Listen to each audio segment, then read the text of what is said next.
আমরা সবাই বিরিয়ানি খেতে ভীষণ পছন্দ করি, কিন্তু এত ঝামেলা থাকে যে বাড়িতে রান্না করে খেতে একদমই মন চায় না। মনে হয় যেন রেস্টুরেন্ট থেকে কিনে খেলেই ভালো হয়।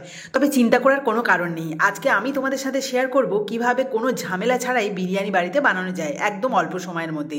তার জন্য একটা জোড়া উনুন নিয়ে নিয়েছি, আর মাটির উনুনেই আমি রান্না করব। তার জন্য একদিকে ভাতের হাঁড়ির মধ্যে কিছুটা জল আর সাদা তেল, সাদা জিরে আর দিয়ে দিয়েছিলাম তেজপাতা, গরম মশলা দিয়ে জলটা আর একদিকে মাংসটা রেডি করব। তার জন্য কড়াইতে দিয়ে দিলাম সাদা তেল, তেজপাতা আর একটা শুকনো লঙ্কা, তারপরে বড় সাইজে দুটো পেঁয়াজ কুচি আর দিয়ে দিলাম একটা টমেটো কুচি, আর তার উপর নুনটাও দিয়ে দিলাম, কারণ নুন দিলে পেঁয়াজ আর টমেটোটা খুব তাড়াতাড়ি নরম হয়ে যায়। তারপরে একটু নেড়ে চেড়ে আদা রসুন বাটাটা দিয়ে দিলাম, আর তারপরে দিয়ে দিচ্ছি 1 চামচ চিনি, আর তারপরে দিলাম বিরিয়ানি মশলা আর একটুখানি গোলমরিচের গুঁড়ো।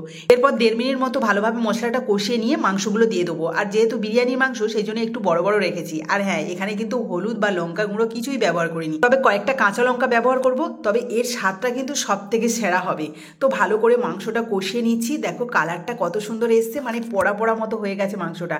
আর এদিকে উনুনটা খুব জোরে জ্বলছে বলে আমি একটুখানি নিচে নামিয়ে তারপরে দিয়ে দিচ্ছি টক দই। উনুনে আগুন যদি বেশি থাকে অবশ্যই করে আমার মতো কড়াটা নিচে নামিয়ে তারপরে কিন্তু টক দই দেবে, না হলে ফেটে যাবে। তারপরে দিয়ে দিলাম কয়েকটা কাঁচা লঙ্কা, একটুখানি নেড়ে চেড়ে এবার ভেজে রাখা আলু দিচ্ছি। তোমরা চাইলে আলু দিতে পারো, নাও দিতে পারো, তবে বিরিয়ানিতে আলু ছাড়া হয় না, আমার তো মনে হয়। আর আলুটা আমি আগে থেকে ভেজে রেখেছিলাম। আর এদিকে দেখো ভাতের জন্য জলটাও কিন্তু ভালোভাবে গরম হয়ে গেছে। তবে আমি দেখো অল্টারনেট করে নিলাম, কারণ সামনে আগুনটা বেশি আসে, সেই জন্য হাঁড়িটাকে আমি সামনে বসিয়ে দিলাম। ভাত রান্না করতে গেলে অবশ্যই কিন্তু আগুনটা বেশি দিতে হবে। আর এখানে দেখো চালটা দিয়ে আমি একটুখানি ফুটিয়ে নিয়েছি, প্রায় 80% মতো ভাত হয়ে গেছে। এবার ঝাঁঝরি নিয়েছি, ঝাঁঝরি থেকে সরাসরি এই দেখো জলটাকে ঝাড়িয়ে নিয়ে ভাতটা আমি এই যে মাংসের মধ্যে দিয়ে দিলাম। এটা কিন্তু খুব সহজ পদ্ধতি। তোমরা যখন গ্যাসে বানাবে তখন কিন্তু এরকম সহজভাবে বানিয়ে নিতে পারবে। খেতে কিন্তু অসাধারণ হয়, অল্প সময়ের মধ্যে বানানো যায়। আর এটা কিন্তু সেরা স্বাদের হবে। যারা একবারও বিরিয়ানি বানাওনি তারা কিন্তু অবশ্যই বানাতে পারবে।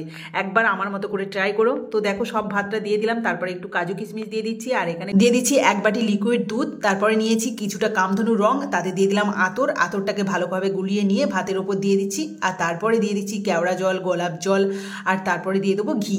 আর এগুলো তো অবশ্যই দিতে হবে, ঘিয়ের পরিমাণটা কিন্তু একটু বেশি দেবে, তাহলে আরও বেশি খেতে ভালো লাগবে। তারপরে দিয়ে দিলাম বিরিয়ানি মশলা, মাংস কষার সময় বিরিয়ানি মশলাও দিয়েছিলাম। আর এখন দেখো একটুখানি ভাতের উপর বিরিয়ানি মশলা দিয়ে ভালোভাবে চাপা দিয়ে দিলাম। আর এই দেখো আঁচটা দেখো একটুখানি একদম লো টু মিডিয়াম আঁচেই রয়েছে।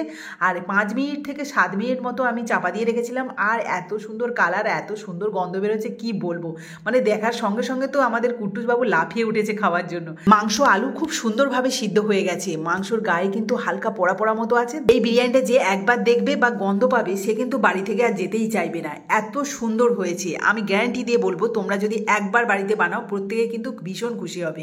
কেউ কল্পনা করতে পারবে না যে এত কম সময়ের মধ্যে এত সুস্বাদু একটা বিরিয়ানি বানানো যায়। তো চলো আজকের এই বিরিয়ানি রেসিপিটা তোমাদের কেমন লাগলো অবশ্যই কিন্তু কমেন্টে জানিও। আর ভালো লাগলে প্লিজ একটা লাইক করে দিও। আজকের মতো টাটা।